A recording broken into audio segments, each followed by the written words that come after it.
Hello students, welcome again to my channel. आज हम class 9th mathematics में chapter number 13 surface area and volumes और उसके अंदर एक्सरसाइज 13.1 ले रहे हैं। वीडियो स्टार्ट करूं उससे पहले एक आपसे गुजारिश है, अगर वीडियो आपको अच्छा लगे तो please like share and subscribe जरूर कीजिए और वीडियो को लास्ट तक आप जरूर देखिए। तो सरफेस एरिया एंड वॉल्यूम बात करते हैं। सरफेस एरिया एंड वॉल्यूम, आपने एरिया और वॉल्यूम दो जो टर्म है वो टेक्निकल टर्म्स है मैथ्स की, और इनका जो संबंध है वो 3D फिगर से होता है। 3D फिगर वो सारे फिगर हैं जिनके अंदर कुछ मटेरियल अपन होल्ड कर सकते हैं, जैसे ह्यूमन बॉडी, आपका लंच बॉक्स, आपके पानी की बोतल, ये सारी इस तरह की शेप्स हैं जिनको अपन 3 डायमेंशनल बोलते हैं और ये कुछ न कुछ वॉल्यूम को होल्ड करते हैं, यानी इसके अंदर कुछ आप रख सकते हो। तो यहां पर दो सिंपलेस्ट जो 3D फिगर्स हैं उनसे अपन स्टार्ट कर रहे हैं। पहला है क्यूबॉइड और दूसरा है क्यूब। मैं इन दो से स्टार्ट कर रहा हूं। दोनों के फॉर्मूले को आप बहुत अच्छे से समझिए कि किस तरह से इनके फॉर्मूले बने हैं और क्या क्या उनसे में चेंजेस हैं, क्या इनमें सिमिलरिटी है, दोनों को आप बहुत अच्छे से समझिए। क्यूबॉइड फर्स्ट और सेकंड नंबर क्यूब। आपकी पहली एक्सरसाइज 13.1 9th क्लास में इन्हीं दो टॉपिक पर बेस्ड है। क्यूबॉइड आपको पता है, जैसे माचिस की डिब्बी आप घर में देखते हैं, माचिस की डिब्बी वो क्यूबॉइडल शेप है, इस तरह की शेप होती है और ये इस तरह का फिगर जब बनता है इसको आप क्यूबॉइड बोलते हैं। ये फिगर मैं बना रहा हूं, ये आपका क्यूबॉइड बनके तैयार। क्यूबॉइड में ये जो बीच में किसी जगह आप एक पॉइंट लें, वहां से ये तीन जो परपेंडिकुलर लाइंस निकलती हैं, पहली को लेंथ, दूसरे को ब्रेथ और तीसरे को हाइट बोलते हैं। अब ये लेंथ ब्रेथ हाइट तीनों के नाप अगर एक जैसे हो जाए तो उस वक्त जो शेप बनता है वो क्यूब है, यानी कि लेंथ ब्रेथ और हाइट तीनों को आप सेम कर लो और उसके लिए एक नया टर्म अपन यूज करते हैं, small a, that is edge of cube. क्या बोलते हैं इसको? Edge of cube. तीनों सेम ही होते हैं, यानी क्यूबॉइड और क्यूब में सिर्फ इतना सा फर्क है कि ये क्यूबॉइड जनरलाइज टर्म है और क्यूब क्यूबॉइड का एक स्पेसिफिक केस है जिसके अंदर तीनों जो डायमेंशन है, लेंथ ब्रेथ और हाइट, तीनों एक हो जाती है, यानी इक्वल हो जाती है, उनकी सिंगल वैल्यू ए। तो अपन इसके फॉर्मूले पूरे डिटेल में पढ़ते हैं और जब जो फॉर्मूले क्यूबॉइड के निकलेंगे उन सारे फॉर्मूले के अंदर अपन एल बी एच तीनों को ए से रिप्लेस कर देंगे तो अपने पास क्यूब के फॉर्मूले भी आ जाएंगे। क्लियर? अब मैं फिगर को थोड़ा रिमूव कर रहा हूं स्पेस जनरेट करने के लिए। फिगर को आप एक बार और गौर से देखिए कि फिगर में आपको टर्म्स समझ में आ रही है कि लेंथ ब्रेथ और हाइट तीनों परपेंडिकुलर डायमेंशंस हैं। अब यहां पर ये जो है इसको बोलते हैं अपन, ये बेस है, this is the base of cuboid. दिख रहा है आपको? फर्श, जैसे आप एक कमरे में खड़े हैं, कमरे का जो फर्श है वो बेस कहलाता है। बेस क्यूबॉइड के केस में तो होगा रेक्टेंगल और जब आप क्यूब के केस में करेंगे तो वो बेस बन जाएगा स्क्वायर। क्या बनेगा? स्क्वायर।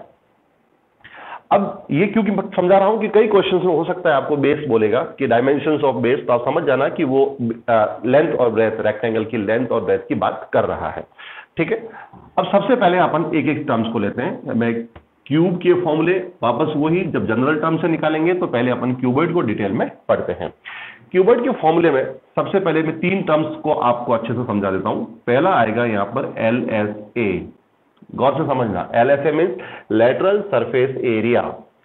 इसके लिए एक और टर्म होती है एरिया ऑफ फोर वॉल्स, इसको एरिया ऑफ फोर वॉल्स भी बोलते हैं, यानी कि क्यूबॉइड की जो चारों दीवारें हैं उनका एरिया, फोर वॉल्स। ठीक, ये कि ये टर्म आपकी क्यूब में भी रहेगी एलएसए। अब यहां पर लेटरल और आगे जाके इस चैप्टर में आप जाएंगे तो कर्व, दोनों में डिफरेंस अच्छे से दिमाग में सेट कर लीजिए। लेटरल का मैं आपको बिल्कुल एक रफ आइडिया दे रहा हूं, रफली, नॉट फ्रॉम मैथमेटिकल ओपिनियन, क्योंकि अपन डेली लाइफ में जैसा देखते हैं वैसा ही सीखते हैं। आप माचिस की डिब्बी को हाथ में लीजिए। आप जब डिब्बी को हाथ में लेंगे तो आपको लगेगा कि डिब्बी को एक जगह पर एक तीखा कॉर्नर है, जहां जिस शेप में तीखा कॉर्नर आता है वहां पर टर्म ये लेटरल काम आती है, और जहां तीखा कॉर्नर नहीं होता है वहां पर कर्व्ड काम आता है। जैसे कि आपने एक बॉल ली खेलने की, बॉल को आप सरफेस के ऊपर कहीं पर भी हाथ घुमाइए, आपको लगेगा कि वो कहीं पर भी तीखा यानी शार्प एज नहीं है, तो वहां पर कर्व्ड वर्ड आएगा। और माचिस की डिब्बी में शार्प एज आता है, तीखा कॉर्नर आता है, तो उसके लिए लेटरल शब्द आएगा। तो आप समझ गए होंगे लेटरल शब्द सिर्फ क्यूब और क्यूबॉइड तक अपने अंडर कंसिडरेशन रहेगा। उसके बाद जो ही अपन कोन है, सिलेंडर है और स्फीयर में अपन रन करेंगे तो वहां पर लेटरल की जगह कर्व्ड शब्द आएगा। क्लियर? ओके।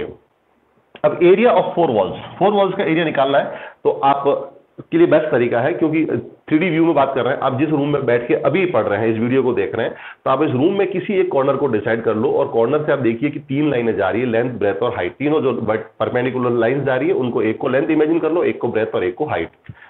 फोर वॉल्स आप ढंग से देखिए, आप जिस रूम में बैठे हैं उस रूम की टोटल 6 सरफेसेस हैं और वो 6 फेस जो है उन 6 फेस के अंदर एरिया ऑफ 4 वॉल्स, यानी आपको 4 फेस ही लेने हैं। चारों फेस किस शेप में है? रेक्टेंगल। आपको उन चारों रेक्टेंगल्स का एरिया निकालना है और प्लस करना है। एक बार और आपको समझ में आ रही है कि जिस रूम में आप बैठे हैं उसमें 2 अपोजिट दीवारें हैं, जो 2 अपोजिट रेक्टेंगल्स है उनका एरिया सेम है, तो उनको निकाल के अपन मल्टीप्लाई 2 कर देंगे तो 2 दीवारों का क्षेत्रफल या एरिया आ गया। जब रिमेनिंग 2 वॉल्स के ऊपर आप काम करेंगे तो वहां पर भी दोनों अपोजिट का एरिया सेम होता है, किसी एक का निकालेंगे, मल्टीप्लाई 2 करेंगे। क्लियर? सिर्फ इंक्लूड किसको नहीं करेंगे आप? एक तो फर्श को और एक छत को, यानी फ्लोर और सीलिंग को आप उसमें ऐड नहीं करेंगे। ठीक है, एरिया ऑफ 4 वॉल्स अपन निकालेंगे। तो आप अगर आप निकाल सकते हो तो आपको ये समझ में आ रहा होगा कि जो 2 दीवारें हैं उसमें एक पहली दीवार जो है आपकी, उसका एरिया आ रहा होगा, जैसे कि सामने आपको फ्रंट दिख रहा है, मैं यहाँ पर इस वीडियो बना रहा हूं, ये मेरे सामने की दीवार है, कॉर्नर से मेरे जो ऊपर आ रहा है ये h है और ये नीचे जो है ब्रेथ है। तो ब्रेथ और हाइट का मल्टीप्लाई आ गया मेरे पास, ये 2 दीवारें। ठीक है, ये और इसके सामने वाली। अब मुझे मेरे साइड की ये दीवार लेनी है, तो यहां पर क्या आएगा? यहां पर 2, देखिए हाइट तो इंक्लूड हो गई है, यानी इसमें हाइट h आएगा, बट इस बार वो जो अपोजिट कॉर्नर आएगा वो होगा मेरा लेंथ। और फाइनली मैं इसको सिंप्लीफाई करूंगा तो ट्वाइस h कॉमन आ गया और ब्रैकेट में l प्लस b। ये आपके पास लेटरल सरफेस एरिया या फिर 4 वॉल्स ऑफ ए क्यूबॉइड आ गया।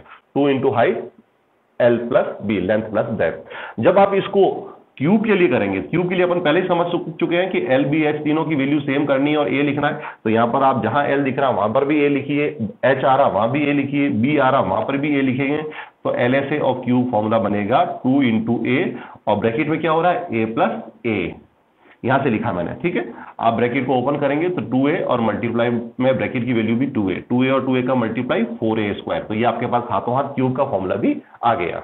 चलिए नंबर 2 पे लेते हैं, total surface area TSA of cuboid. Cuboid का टोटल सरफेस एरिया निकालेंगे, यानी कि आप जिस रूम के अंदर बैठे हैं, देखो 4 वॉल्स का एरिया अपन निकाल चुके हैं। अब 2 फेसेस और बाकी हैं। 2 फेस में एक तो आपका फ्लोर यानी फर्श और दूसरा सीलिंग यानी छत। तो आप इसको फर्श और छत को ऐड कर दीजिए, और फर्श और छत भी अपोजिट फेसेस है तो उनका एरिया भी सेम आएगा, तो एक का निकाल के डबल कर लीजिए। तो मेरे कहने का मतलब हुआ कि वो जो प्रीवियस जो रिजल्ट निकाला उसके अंदर आप इस बार ऐड करेंगे 2 इंटू एल इंटू बी। ये फर्श और छत दोनों का एरिया है, ये दोनों ऐड हो गए किसमें? प्रीवियसली जो आपने लिखा उसी के अंदर, 2 इंटू बी एच और प्लस 2 इंटू एच एल। आप देख सकते हैं कि इसमें कॉमन इस बार सिर्फ 2 आ रहा है, 2 के अलावा कुछ भी कॉमन नहीं आ रहा है, तो ब्रैकेट में L B plus B H plus H L, ये आपके पास total surface area of cuboid आ गया। 2 कॉमन आएगा। अब इससे अपन हाथों हाथ क्यूब का बनाएंगे, तो देखिए क्यूब का कैसे बनेगा? TSA सबके अंदर आप एल बी एच जहां जहां है वहां पर ए रखिए, तो आप देखेंगे क्या आएगा? 2 बाहर है, अंदर एल इंटू बी यानी A into A, that is A square. ऐसे ही आप बी इंटू एच करेंगे तो वो भी ए इंटू ए स्क्वायर। ऐसे ही आप एच एल लिखेंगे तो वो भी A into A, that is A square. Finally आपने सिंप्लीफाई किया तो 2 into 3a square, the result is 6a square. ये आ गया total surface area of cube. यानी कि क्यूबॉइड के फॉर्मूले समझते जाइए, क्यूब के फॉर्मूले आपके सामने हाथों हाथ आते जाएंगे। नंबर 3 पे लेते हैं अपन वॉल्यूम। क्या लेते हैं? वॉल्यूम। हालांकि एक्सरसाइज 13.1 में वॉल्यूम नहीं है, बट अपना टॉपिक चल रहा है तो अपन लगे हाथ वॉल्यूम भी समझ लेते हैं। वॉल्यूम का कॉन्सेप्ट होता है area of base into height. ये कॉमन आइडिया है वॉल्यूम का, और ये area of base into height. अब देखिए जिस रूम के अंदर आप पढ़ रहे हैं, अभी आप वीडियो देख रहे हैं, उस रूम का जो बेस यानी रूम किस पे टिका है? फर्श पे। फर्श किस शेप में है? रेक्टेंगल। रेक्टेंगल का area length into breadth. Clear? तो एरिया ऑफ बेस को आप लिखेंगे एल इंटू बी और साथ में मल्टीप्लाई में हाइट एच। तो ये आपके पास फॉर्मूला आ गया volume of a cuboid, that is L into B into H. जब इसी को आप वापस क्यूब के अंदर कंसीडर करेंगे तो क्यूब का वॉल्यूम का फॉर्मूला आएगा एल की जगह भी ए, बी की जगह भी ए और एच की जगह भी ए 3 बार मल्टीप्लाई होगा। तो एज ए रिजल्ट आपको वॉल्यूम का फॉर्मूला मिला ए क्यूब। क्लियर? अब एक और फॉर्मूला बचता है जो कि है डायगोनल को लेके। किसका? डायगोनल। डायगोनल स्टूडेंट्स आप समझिए कि रूम के अंदर आप बैठे हैं और उस रूम के अंदर मैं यूं कह दूं कि एक सबसे बड़ा लोहे का पाइप आप स्ट्रेट जहां जिस जगह रख सकते हैं, वो जो लेंथ होगी वो आपका डायगोनल ऑफ क्यूबॉइड होगा। तो आप समझ सकते हैं कि वो कैसे होगा। जैसे कि ये यहाँ पर नीचे का जो कॉर्नर है उसके बिल्कुल अपोजिट टॉप का कॉर्नर को, दोनों को मैं जोड़ूंगा तो जो पाइप मैं रख सकता हूं वो सबसे लंबा पाइप होगा, और उसी को बोलते हैं डायगोनल ऑफ क्यूबॉइड। और क्यूबॉइड के डायगोनल का जो फॉर्मूला बनेगा वो square root of L square plus B square plus H square. ये डायगोनल ऑफ क्यूबॉइड आएगा। जब आप डायगोनल ऑफ क्यूब निकालेंगे तो इन तीनों की जगह वापस आप ए रखेंगे, तो डायगोनल डी का फॉर्मूला बनेगा square root of a square plus a square plus a square, क्योंकि तीनों ए हो गए। तो फाइनली स्क्वायर रूट के अंदर मिल गया √3 ए स्क्वायर, द रिजल्ट इज √3 और ए स्क्वायर आपका रूट से फ्री हो गया, तो डायगोनल मिल गया √3 इंटू ए, यानी एज ऑफ क्यूबॉइड। ये पूरी लिस्ट आपके सामने बोर्ड पर है, एक बार आप इसको वापस रिवाइज करें, मेमोराइज करें। मैं आपको वापस रिपीट करता हूं, क्यूबॉइड और क्यूब के फॉर्मूले में पहले नंबर पे लेटरल सरफेस एरिया आप देखते जाइए, जिसको एरिया 4 वॉल्स भी बोलते हैं। इसका फॉर्मूला बनेगा ट्वाइस ऑफ हाइट ब्रैकेट में मल्टीप्लाई में L प्लस बी। हाथों हाथ आप इधर क्यूब का भी देखेंगे तो क्या आ रहा है 4A square. Second number formula total surface area TSA of cuboid that is twice of LB plus BH plus HL। और राइट साइड में आप देखिए TSA ऑफ क्यूब जो कि बनता है 6A स्क्वायर। नंबर 3 पे volume of cuboid, basic concept क्या है, area of base into height. Area of base आपका रेक्टेंगल L इंटू बी, तो फॉर्मूला बन गया वॉल्यूम का LBH या फिर L into B into H। और राइट साइड में देखिए यही क्यूब के लिए फॉर्मूला नंबर 3 ये बनेगा A क्यूब। आगे चलिए नीचे diagonal of a cuboid, formula आपके सामने दिख रहा है आपको स्क्रीन पर, square root of L square plus B square plus H square. और राइट साइड में फॉर्मूला नंबर 4 जो कि है डायगोनल ऑफ क्यूब, जो कि फाइनली सिंप्लीफिकेशन के बाद बन रहा है √3 इंटू ए। क्लियर? चलिए फॉर्मूले समझने के बाद अब अपन एक्सरसाइज के अंदर एंटर होते हैं। एक्सरसाइज के अंदर मैं क्वेश्चन नंबर फर्स्ट लेता हूं, आपके लिए छोड़ता हूं, मैं सेकंड ले लेता हूं, जो थोड़े से डिफिकल्ट हैं उनको लेता हूं। देखिए स्टूडेंट्स, मेरी आपसे गुजारिश है इस चैप्टर के लिए कि इस चैप्टर के जो क्वेश्चंस हैं वो थोड़े से समझने में डिफिकल्ट है, यानी आपकी अंडरस्टैंडिंग एक बार डेवलप हो गई तो आपके लिए बहुत बहुत आसान हो जाएगा। तो आप कोशिश कीजिएगा मेरे साथ साथ कि अपने अंडरस्टैंडिंग को भी आप डेवलप करें। ठीक है, मैं क्वेश्चन नंबर 2 लेता हूं। क्वेश्चन नंबर 2 लिखा हुआ है, the length breadth and height of a room are 5 metre 4 metre and 3 metre respectively. एक रूम की बात हो रही है, तीनों डायमेंशंस अलग अलग आई, तो दिमाग में सीधा सीधा कौन आया, क्यूबॉइड, यानी क्वेश्चन क्यूबॉइड का है। पहले चीज तो आपने ये ग्रैब करी। Find the cost of white washing the walls of the room and ceiling at the rate of ₹7.5 पर मीटर स्क्वायर, यानी कि कमरे की चारों दीवारों को कलर करना है और साथ में सीलिंग यानी छत को करना है। तो आपने क्या समझा, कौन नहीं इंक्लूड हो रहा है, फर्श। और अपन समझते भी है, कॉमन आइडिया, फर्श के ऊपर कोई कलर करता है क्या भला। तो यहां पर 5 फेसेस के अंदर अपने को कलर करना है, तो पांचों फेस का अपन एरिया निकालेंगे। क्यों निकालेंगे, देखो कहीं नहीं लिखा हुआ है कि एरिया निकालना है, आपको एक हिंट मिला है क्वेश्चन में। ये चीज आप पकड़ना सीखिए कि जो लास्ट में रेट लिखी हुई उसको वापस देखिए क्वेश्चन में, एट द रेट ऑफ ₹7.5 पर मीटर स्क्वायर। ये मीटर स्क्वायर यानी मीटर के ऊपर power 2, this indicates that we have to find out area. Okay, अब अपन एरिया निकालेंगे। और एरिया आप समझ ही गए कि 4 वॉल, चारों दीवारें और साथ में एक छत का एरिया अपने को निकालना है। तो सबसे पहले मैं लिख रहा हूं क्वेश्चन नंबर 2 में आपको लेंथ, रूम के लिए लेंथ है 5 मीटर, breadth B 4 metre, height H 3 metre, तीनों मिल गए। अब अपने को एरिया जो निकालना है वो निकालना है 4 वॉल्स, एक तो चारों दीवारें लेनी है, और प्लस सीलिंग यानी कि छत का एरिया, ये सारे अपने को निकालना है। 4 वॉल्स का स्टूडेंट्स अभी रिसेंटली फॉर्मूला पढ़ा है आपने, ट्वाइस ऑफ हाइट ब्रैकेट में L प्लस बी, और सीलिंग फर्श के बराबर है, फर्श का एरिया याद हो तो वॉल्यूम का निकाला था, लास्ट में लिखा था area of base L into B, तो सीलिंग आएगा L इंटू बी। क्लियर? चलो सारी वैल्यू रिप्लेस करते हैं अपन। ट्वाइस ऑफ H, H कितना है 3, ओके, ब्रैकेट में 5 प्लस B कितना 4, गुड, और L और B का प्रोडक्ट यानी 5 इंटू 4। बॉड मास को दिमाग में जरूर रखिएगा, अदरवाइज मिस्टेक कर लोगे आप। कितना हो रहा है 6 और मल्टीप्लाई में 9, और इधर 5 4 जा 20। क्लियर?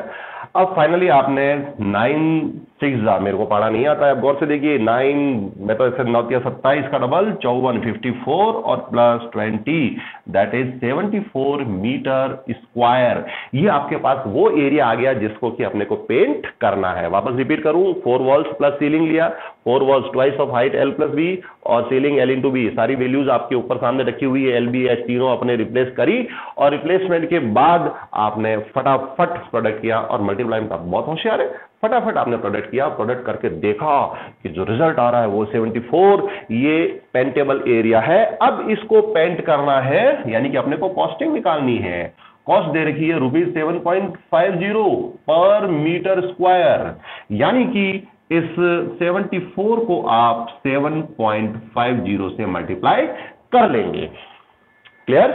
अब आप करेंगे तो आंसर आएगा रुपीज में। स्टूडेंट्स पॉइंट से घबराना मत, बहुत सारे बच्चे टेंशन में आ जाते हैं सर पॉइंट को मल्टीप्लाई में बहुत दिक्कत आती है, तो अपन बिल्कुल देसी दिमाग लगाते हैं, 7.5 15 का आधा, पॉइंट खत्म, टेंशन खत्म।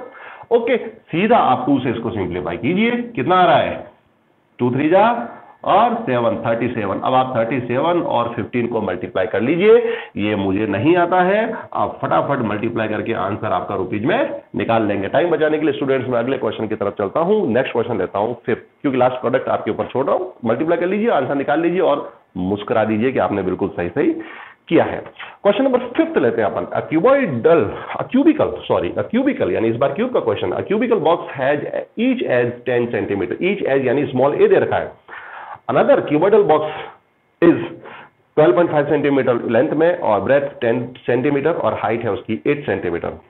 क्यूब और क्यूबॉइड दो अलग अलग कंपैरिजन दे रखे हैं। पहला पूछा है which box has greater lateral surface area and by how much, यानी ग्रेटर लेटरल सरफेस एरिया किसका होगा और कितना ज्यादा होगा। तो स्टूडेंट्स सीधा सीधा क्वेश्चन है आपको, क्यूब का LSA यानी कि 4a² यस, और क्यूबॉइड का LSA यानी twice of h into l plus b में वैल्यू डाल के दोनों रिजल्ट देख लेना कौन सा बड़ा है, और जो बड़ा होगा और उसमें से छोटे वाले को माइनस कर देना। जैसे कि बड़े वाले का 30 आया और छोटे वाले का 20 आया, एग्जांपल ले रहा हूं, तो आप देखेंगे कि 30 माइनस 20 यानी कि 10 सेंटीमीटर स्क्वायर ज्यादा है। इस तरह से आप आंसर दे देंगे। क्वेश्चन आपको सिर्फ समझाने के लिए लिख नहीं रहा हूं, क्योंकि मुझे अगला क्वेश्चन लेना है, लास्ट क्वेश्चन नंबर 8। पर इसका सेकंड पार्ट भी समझा देता हूं, हाथों हाथ देखिए। सेकंड क्वेश्चन में लिखा हुआ है which box has smaller total surface area, यानी कि इस बार टोटल सरफेस एरिया का कंपैरिजन है। आप दोनों जो फिगर है, दोनों फिगर मतलब क्यूब और क्यूबॉइड, उसके अंदर सारी वैल्यूज आपको पता है, सारी डायमेंशंस मालूम है, तो आप दोनों का TSA total surface area formula cube का 6a² और क्यूबॉइड का twice of LB plus BH plus HL से निकाल लेंगे, और डिफरेंस क्रिएट करना वहां पर, बड़े में से छोटे को हटा के कह देना ये इतना बड़ा है। समझ आ गया? क्वेश्चन नंबर 5 की बात कर रहा था मैं। अब चलते हैं क्वेश्चन नंबर 8 की तरफ। 8 में प्रवीण भाई साहब, लैंग्वेज आप इंग्लिश में समझ लीजिए, मैं आपको हिंदी में समझाता हूं। प्रवीण नाम के एक भाई साहब क्या करते हैं कि घर के बाहर उनको कार का एक शेल्टर बनाना है। शेल्टर इस तरह से बनाना है, कोई टारपलिन यानी एक मोटा कपड़ा आता है जिसके अंदर पानी नहीं टपकता है, उससे बनाना है। और उन्होंने डिसाइड किया कि मुझे जो शेल्टर बनाना है उसकी हाइट होगी 2.5 मीटर और उसका बेस की डायमेंशन होगी 4 मीटर बाय 3 मीटर। तो कहता है कि कितना कपड़ा मुझे काम में लेना पड़ेगा। प्रवीण भाई साहब के लिए अपने को कपड़ा कितना काम में लेना टारपलिन का वो निकालना है। ध्यान रखिए, बाजार से कपड़ा लेके आते हो वो एक रोल होता है, रोल को अगर आप लंबा करें तो वो रेक्टेंगुलर शेप में होता है, यानी कि अपने को एक तरफ से उस रेक्टेंगल का एरिया निकालना है। बट स्टूडेंट्स रेक्टेंगल की डायमेंशन अपने को नहीं पता है, अपने को शेल्टर से निकालना है। दिमाग लगाइए, क्वेश्चन में शेल्टर दे रखा है आपको क्यूबॉइड की शेप में, यानी कि क्यूबॉइड उसका क्या निकालना है, जो भी कपड़ा जहां जहां काम में होता है वो निकालना है। दिमाग लगाइए, कार के अंदर कवर बनाना है तो चारों दीवारें होंगी और कार के ऊपर छत होगी। क्या कार के जहां टायर है वहां पर भी अपन कपड़ा लगाते हैं क्या? बिल्कुल नहीं। यानी कि इस क्वेश्चन में क्यूबॉइड का यानी कि जो शेल्टर है उस शेल्टर का आप एरिया निकालेंगे तो वो एरिया क्या होगा, वापस वही एरिया ऑफ 4 वॉल्स और साथ में प्लस हो जाएगा सीलिंग, यानी कि उसकी छत। सेम कॉन्सेप्ट जो प्रीवियसली लिया था अपन ने, twice of H L plus B और प्लस L इंटू B।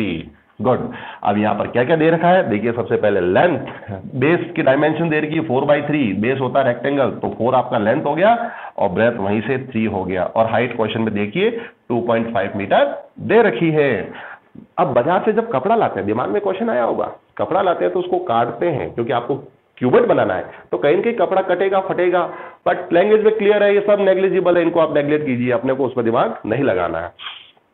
चलिए मैं वैल्यू इंसर्ट करता हूं, यहां पर यहां से लिखा मैंने शेल्टर का area, twice of H, height कितनी है 2.5, ब्रैकेट में L प्लस B यानी 4 प्लस 3 प्लस यहां पर 4 इंटू 3 यानी 5 इंटू 7 प्लस 12 यानी कितना आया 35 प्लस 12, और आप इसको फाइनली सिंप्लीफाई करके देख लीजिए कितना आएगा 35 plus 12 that is 47 metre square, यानी कि प्रवीण भाई साहब को 47 मीटर स्क्वायर कपड़ा चाहिए। अगर उस कपड़े की कॉस्ट दे रखी होती तो अपन हाथों हाथ मल्टीप्लाई करके पिछली बार जो पेंट का निकाला 7.5 रुपए वैसे और निकाल लेते, कोई टेंशन नहीं। आप एक्सरसाइज 13.1 को बहुत अच्छे से करिए, किसी भी क्वेश्चन में प्रॉब्लम आती है तो इस वीडियो के कमेंट बॉक्स में आप डालिए, आपको सॉल्यूशन देने की मैं पूरी कोशिश करूंगा। Thank you so much for watching this entire video, thank you.